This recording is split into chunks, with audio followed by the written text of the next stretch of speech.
మీ business ఏదైనా మీ ఊర్లో promotion చేయాలంటే అది సుమన్ టీవీతోనే సాధ్యం. ఇప్పుడే సంప్రదించండి. యాదాద్రి భువనగిరి జిల్లా మోటకొండూరు మండలం కాటేపల్లి గ్రామం. కాటేపల్లి గ్రామానికి సంబంధించి చాలా సీనియర్ నాయకులు ఎప్పటి నుంచి కూడా ప్రజాసేవలో ఉంటూ ప్రజల కోసం సహాయం చేసే వ్యక్తి ప్రభుత్వ విప్ బీలేలే గారికి అత్యంత ఆప్తుడు మదర్ గౌడ్ గారు పచ్చిమట్ల.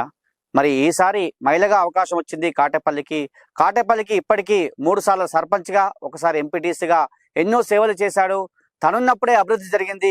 గత 5 సంవత్సరాలుగా బీఆర్ఎస్ ప్రభుత్వంలో ఏ ఒక్క అభివృద్ధి జరగలేదు ఈ కాటేపల్లికి. మరి మళ్ళొక్కసారి అవకాశం వచ్చింది. తన భార్య గారైనటువంటి జయమ్మని నిలిపిస్తున్నాడు. జయమ్మ ఈసారి కనుక గెలిచినట్లయితే ఖచ్చితంగా బీలేలే గారి సమక్షంలో ఎన్నో కార్యక్రమాలు తీసుకొని గ్రామాన్ని అభివృద్ధి పరుస్తా అంటారు. ఎందుకంటే చాలా సీనియర్ నాయకులు కాబట్టి. ఒకసారి జయమ్మ గారితో మాట్లాడదాం.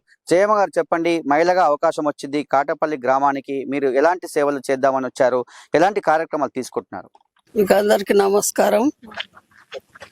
నేను అన్ని చేసగలుగుతా. బీర్లా ఇలే అన్న ఉన్నాడు, నాకు అండగా ఉన్నాడు. మీకు అందరికి నేను చేసి తీరుతా. ఏ పని అంటే అది. నన్ను గెలిపియాలి.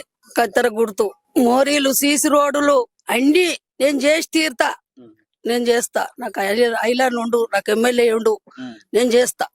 మా ఆయన కూడా ఇంతవరకు మీకే సేవ చేసిండు. 20 ఏళ్ళు 30 ఏళ్ళు చేసిండు.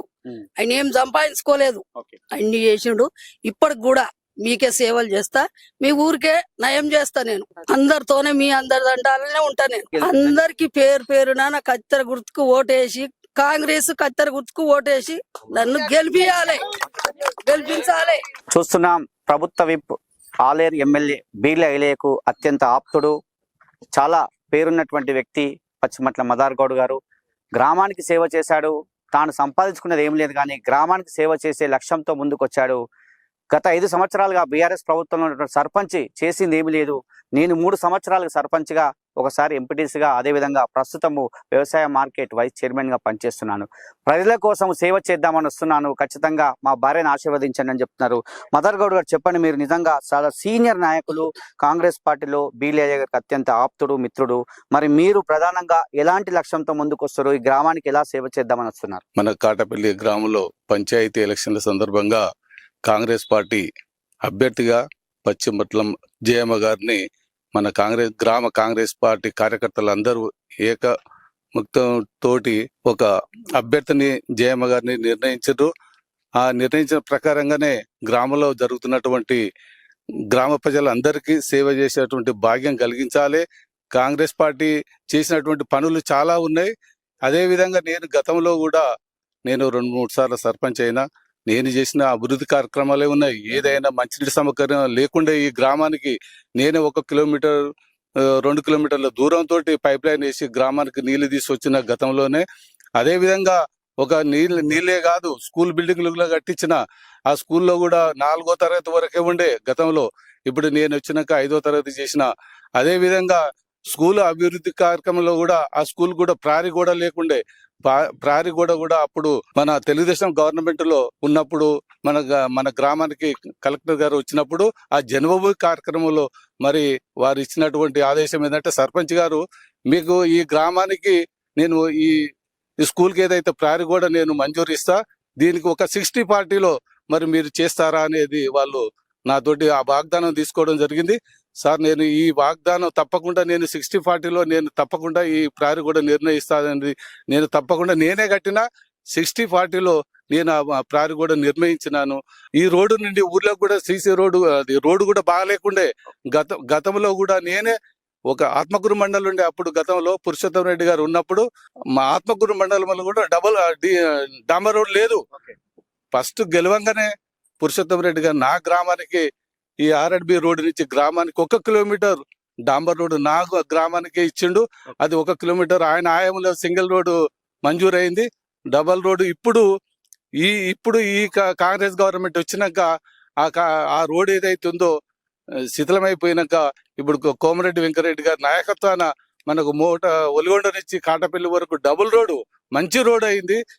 వారికి ప్రత్యేకమైన ధన్యవాదాలు తెలియజేస్తున్నా. మరి 6 గ్యారంటీల అమలు కార్యక్రమం వేగవంతంగా జరుగుతుంది. ఎందుకంటే ఐలయ్య గారికి మీరు ఆప్తుడు.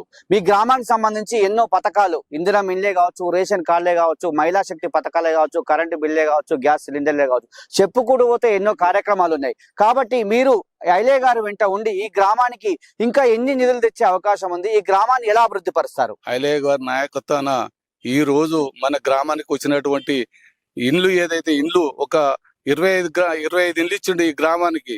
25 ఇండ్లతో పాటుగా 30 లక్షలతోటి సీసీ రోడ్లు మంజూరు ఇచ్చిండు ఈ 2 సంవత్సరాలనే. ఇంకా కూడా ఈ గ్రామానికి మహిళా సంఘం బిల్డింగ్ కూడా ఒక 5 లక్షలతోటి మంజూరు ఇచ్చిండు. మరి అదే విధంగా ఇంకా ఈ గ్రామానికి 25 ఇండ్లు ఇచ్చిండు. 25 ఇండ్లు ఇప్పుడు స్లాబ్ లెవెల్లో ఉన్నాయి. ఇంకా కూడా ఈ గ్రామానికి కావాల్సినటువంటి ఒక 50 ఇండ్లు అడిగితే ఇంకా 30 ఇండ్లు కావాలంటే 30 ఇండ్లు ఇస్తా అన్నాడు. దాంతో గ్రామంలో ఉన్నటువంటి ఏవైతే రేకుల ఇండ్లు కానీ మన పెంకుటి ఇల్లు లేకుండా అయిపోతుంది. తప్పకుండా ఈ గ్రామాన్ని ఐలయ్య నాయకత్వాన్ని ఈ గ్రామాన్ని ఇంకా అభివృద్ధి చేస్తాం. సీసీ రోడ్లు కానీ డ్రైనేజ్ ఇవాళ డ్రైనేజ్ చేసిర్రు. అసలు ఎక్కడివక్కడనే నీళ్లు గ్రామంలో నిలిచిపోతున్నాయి. వాసనకు ప్రజలు కూడా ఇబ్బంది పడుతున్నారు. ఈ గ్రామానికి నువ్వే చేయాలి, గతంలో నువ్వే అభివృద్ధి కార్యక్రమాలు చేసినావు. ఇప్పుడు గెలిచినట్టయితే ఈ గ్రామంలో ఉన్నటువంటి సీసీ రోడ్లు కానీ అండర్ డ్రైనేజ్ పూర్తి చేస్తామనేటువంటి నమ్మకం వాళ్ళ మీద ఉంది. నేను తప్పకుండా ఐలయ్య గారి నాయకత్వాన డ్రైనేజీ విషయంలో ఏదైతే ఉందో డ్రైనేజ్ కంపల్సరీ బయటకు తీసేటువంటి కార్యక్రమం తీసుకుంటూ గత 5 సంవత్సరాలుగా బీఆర్ఎస్ ప్రభుత్వంలో ఉన్నటువంటి సర్పంచ్ ఏ ఒక్క కార్యక్రమం చేయలేదు. కాటేపల్లి అంతా అభివృద్ధి కుంటుపడిపోయింది. ప్రధానంగా మీరు 3 పర్యాయాలు సర్పంచ్ చేశారు, ఎంపీటీసీ చేసినప్పుడు అభివృద్ధి తప్ప. ఇప్పుడు ఏం అభివృద్ధి జరగలేదా? గత 10 సంవత్సరాలు ఏ అభివృద్ధి జరగలే, ఏమి లేదు. నేను చేసిన అభివృద్ధి కార్యక్రమాలు నేను ఒక హాస్పిటల్ కట్టించిన, గ్రామ పంచాయతీ కట్టించిన, కమ్యూనిటీ హాల్ ప్రతి కుల సంఘానికి కమ్యూనిటీ హాల్ కట్టించిన. ఇంకా కూడా ఏదైతే ఉన్నదో ఇంకా ఈ గ్రామాన్ని ఇంకా కూడా అభివృద్ధి చేయాలన్నటువంటి లక్ష్యంతో ఇవాళ ముందుకు వస్తున్న. ఈ గ్రామాన్ని 30 సంవత్సరాల సంది నాకు పదవి ఉన్నా లేకున్నా ఈ గ్రామానికి సేవ చేస్తున్నా. ఇంకా కూడా సేవ చేయాలన్న దృక్పథంతో వచ్చినా తప్పకుండా ఏవైతుందో వాళ్ళు వచ్చినప్పుడు ఏదైతే 2 పర్యాయాలు వాళ్ళు 10 సంవత్సరాలు బీఆర్ఎస్ ప్రభుత్వం ఉంటే ప్రతి గ్రామంలో కూడా 2 వాళ్ళు గెలిచినా కూడా ఒకసారి గ్రామానికి పంచాయతీలు పెట్టిరే తప్ప గ్రామానికి ఏం చేయలే. ఇవాళ టైర్ల కంపెనీ పెట్టిండు.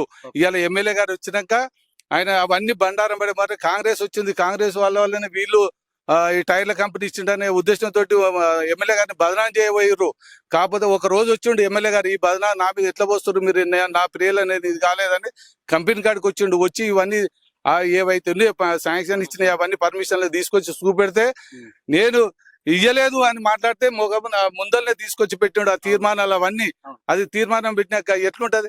గ్రామానికి ఉన్నటువంటి సమస్యలు ఏవైతే ఉన్నాయో గ్రామాల ప్రజలు కూసబెట్టి అసొంటి కార్యక్రమాలు చేయాలి. అసొంటి చేసి ఇవాళ మా మీద నెట్టితే అది ఇలాంటి కార్యక్రమాలు చేయకూడదు, ఇది తప్పు. వాళ్ళు చేసి మా మీద కాంగ్రెస్ పార్టీ మీద ఎమ్మెల్యే గారి మీద దుష్ప్రచారం చేసి ఆయన ఎవరో ఇలా బీఆర్ఎస్ అయినా బీజేపీ అయినా వచ్చి నేను చేసిన అంటుండు. నేను ఏదో ఈ కంపెనీకి ఏదో మూత పడతాడు చేసుకొచ్చిన కాలుష్యం లేకుండా నువ్వేం చేసినావా? ఎమ్మెల్యే గారు వచ్చే కలెక్టర్ తోటి అందరితోటి మాట్లాడే అవన్నీ చేపించిండు. ఇక పోయిండు. ఆయన చేసేదేమో ఎమ్మెల్యే గారు చేస్తే ఈయన ఏం చేపించినట్టు మాట్లాడితే అది ఎంతవరకు సంబంధించావు? నువ్వు ఏమున్నావని చేయించిన ఈ గ్రామానికి ఒక్క రోజు కూడా నువ్వేమైనా సేవ చేసినావా? ఏమి చేసినావు? ఇవాళ మనకు ఒలిగొండ నుంచి కాటపల్లికి రోడ్డు వస్తుంటేనే మీరు సరిగా రోడే పోయనియలే, కట్టెలు పట్టుకొని నిలబడ్డ రోడ్డు పోయకుండా దానికి ఇవాళ నేను సర్పంచ్ చేస్తే ఈ ఊరికి సేవ చేస్తావా? నువ్వు ఏం సేవ చేస్తావు? ఒక గ్రామానికి రోడ్ వస్తుంటేనే మీరు అడ్డు తగిన వాళ్ళు నేను సేవ చేస్తా అని మాట్లాడుతున్నావు. ఏం చేస్తావు? ఏం చేయలేవు. ఊరిని గ్రామంలో ఉన్నటువంటి వాళ్ళ ఇవాళ అన్ని కార్యక్రమాలు చేస్తున్నారు. ఇవాళ నాయకత్వాన్ని కాంగ్రెస్ పార్టీ నాయకత్వాన్ని రేవంత్ రెడ్డి గారి నాయకత్వాన ఇవాళ మన గ్రామానికి ఇవాళ 10 సంవత్సరాలు ఒక్క రేషన్ కార్డు రాలేదండి. ఇవాళ విద్యార్థులకు ఇవాళ రేషన్ కార్డు వచ్చింది. మన గవర్నమెంట్ వచ్చిన కాంగ్రెస్ గవర్నమెంట్ వచ్చినాక ఐలయ్య గారి నాయకత్వాన 70-80 కార్డులు వచ్చినాయి. ఇవాళ విద్యార్థులకు ఆరోగ్యశ్రీ ఇవన్నీ సన్న బియ్యం వస్తున్నాయి. ఇవాళ ఈ కార్డు తోటే ఇవాళ అన్నిటికీ అన్ని పథకాలకు ఈ కార్డు ఉంటేనే ఉపయోగపడుతుంది. గ్రామంలో ఎంతో మంది యువకులు ఉన్నారు. మరి యువకుల కోసం మీరు ఇలాంటి కార్యక్రమాలు తీసుకుంటారు. యువత ఈ మధ్య పెడజారు పడుతున్నారు. అదే విధంగా యువతకు ఉపాధి లేక చాలా ఇబ్బంది పడుతున్నారు కదా. యువకుల కోసము ప్రధానంగా కాంగ్రెస్ పార్టీలో మీరు సర్పంచ్ అభ్యర్థిగా మీ భార్య ఉంటుంది. యువకుల కోసం ఎలాంటి కార్యక్రమం తీసుకోబోతున్నారు? నేను ఈ గ్రామంలో ఉన్నటువంటి గతంలో కూడా నేను ఉన్నప్పుడే ఇలా ఎక్స్ప్లోర్ కంపెనీ కూడా పడ్డా కూడా వాళ్ళు కూడా నాకు అవకాశం నేను ఉన్నప్పుడే వాళ్ళు కంపెనీ స్టార్ట్ చేశారు. మా గ్రామానికి ఉపాధి కల్పించాలి. విద్యార్థులు ఉన్నారు చాలా మంది, ఉపాధి కల్పిస్తున్నారంటే వాళ్ళు కూడా ఇవాళ నేను కూడా చెప్పినా కూడా కొంతమంది ఆ రోజులలో కూడా తీసుకున్నారు. ఇప్పటికి కూడా వాళ్ళు పని చేపించడానికి ఇది ఉన్నది. నిరుద్యోగులకు కూడా పని కల్పించే, యువతకు కూడా పని కల్పించేటువంటిది కార్యక్రమం తీసుకుంటా.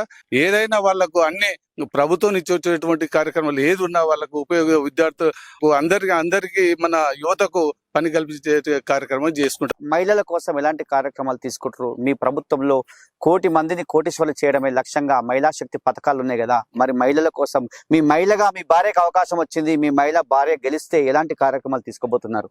ఇలా మహిళలకు అవకాశం రేవంత్ రెడ్డి గారి నాయకత్వాన మహిళలకు పెద్దపీట ఇస్తున్నాడు. సగంలో ఇప్పుడు వాళ్ళకే ఇలా రిజర్వేషన్లో కూడా సగం భాగం వాళ్ళకే రిజర్వేషన్లు వచ్చినాయి మహిళలకు. అదే విధంగా మహిళల సంఘాలకు ఏ విధంగానటువంటి ఏ పథకాలు అయితే వచ్చినాయి, ఇలా ప్రభుత్వం నుంచి వచ్చేటువంటి ఇలా బస్సు కూడా, ఒక బస్సు తోటి కూడా మహిళా సంఘాలకు ఇస్తున్నాడు. వాళ్ళు నడవాలనే ఉద్దేశం, వాళ్ళకు కూడా ఉపాధి హామీ కల్పిస్తున్నారు. అదే విధంగా ఇంకా ఇదే కాకుండా మహిళా సంఘాలకు ఏదైతే ఉన్నాయో అవన్నీ వచ్చేటట్టు చేస్తారు. జయమ్మ గారు అభ్యర్థిగా నిలబడ్డారు. వారి గుర్తు మన కత్తెర గుర్తు. మరి కత్తెర గుర్తుపై ఓటు వేసి గెలిపించినట్టయితే తప్పకుండా ఈ గ్రామాన్ని అన్ని విధాల యువకులకు, మహిళలకు, మహిళా సంఘాలకు, రావాల్సిన బడుగు బలహీన వర్గాలకు అన్ని కల్పించేటువంటి కార్యక్రమం చేపడతాము. చాలా సీనియర్ నాయకునిగా ఎన్నో సేవలు చేశాను. నా కంఠంలో ప్రాణం ఉన్నంత వరకు కూడా కాటేపల్లి గ్రామాన్ని అభివృద్ధి చేయడమే లక్ష్యంగా పనిచేస్తున్నాను. 20 సంవత్సరాలుగా సేవ చేశాను గ్రామానికి. ఈ కాటేపల్లి గ్రామాన్ని ఒక అద్భుత గ్రామంగా, ఒక మోడల్ విలేజ్ గా తీర్చిదిద్దుతాను. ప్రభుత్వం ఈ పైలయ్య సమక్షంలో కావచ్చు, అదేవిధంగా కోమటిరెడ్డి వెంకరెడ్డి, ఎందుకంటే నాకు చాలా అనుభవం ఉంది కాబట్టి, కాంగ్రెస్ పార్టీలో అనుభవం ఉంది కాబట్టి, ఎక్కడికైనా వెళ్ళి పనిచేసేటువంటి వ్యక్తిని కాబట్టి, చేపించుకొస్తా కాబట్టి, ఈ గ్రామంలో కూడా చాలా మంది నాకు సపోర్ట్ చేస్తున్నారు. అదేవిధంగా మా భార్య జయమ్మకు కత్తెర గుర్తుపై ఓటేసి నన్ను భారీ మెజార్టీతో గెలిపించినట్లయితే కాటేపల్లిని ఒక అద్భుత కాటేపల్లిగా తీర్చిదిద్దుతా, పొల్యూషన్ లేని కాటేపల్లిగా మారుస్తా, పొల్యూషన్ అయినటువంటి కంపెనీలకు ఎటువంటి తావివ్వకుండా గ్రామ అభివృద్ధికే తోడ్పడతా, యువకుల కోసం, మహిళల కోసం ఎన్నో సంక్షేమ పథకాలను తీసుకొస్తా అని చెప్పి పశ్చిమట్ల మదార్ గౌడ్ జయమ్మ చెప్తుంది. మొత్తానికైతే ఈ కత్తెర గుర్తుపై ఓటేసి గెలిపించినట్లయితే ఖచ్చితంగా ఈ గ్రామాన్ని అభివృద్ధి పరుస్తా అని చెప్తుంది. ఈ ఒక్క అవకాశం కనుక మదార్ గౌడ్కి ఇచ్చినట్లయితే కాటేపల్లి మాత్రము బంగారు కాటేపల్లిగా మారే అవకాశం అయితే స్పష్టంగా కనిపిస్తుందని చెప్పవచ్చు. ఇది ఇక్కడ అరుణ్తో శరత్, కాటేపల్లి.